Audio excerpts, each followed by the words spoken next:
97 FM RRI Balabo, Pro 1, Kanal Inspirasi. Pendengar, peringatan Hari Ibu ke-92, ratusan masyarakat dapat rapid test gratis dari IKPTK dan TPPKK Nagan Raya. Tim Pergerakan Pemberdayaan Kesejahteraan Keluarga TPPKK Kabupaten Nagan Raya bekerja dengan Ikatan Keluarga Alumni Pendidikan Tinggi Kepamong Praijaan. Kabupaten Nagan Raya melaksanakan rapid test gratis untuk kaum perempuan sebagai bentuk upaya memutuskan mata rantai penyebaran COVID-19. Kegiatan ini dirangkaikan dengan senam jantung sehat secara massal dan membagikan masker gratis bagi warga setempat.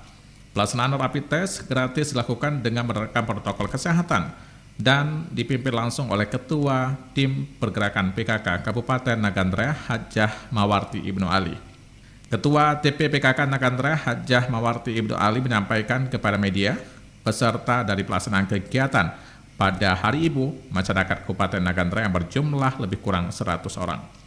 Pada kesempatan itu, Mawarti mengucapkan terima kasih atas partisipasi kerjasama IKPTK Kabupaten Nagan Raya dalam mensukseskan pelaksanaan kegiatan rapid test gratis tersebut.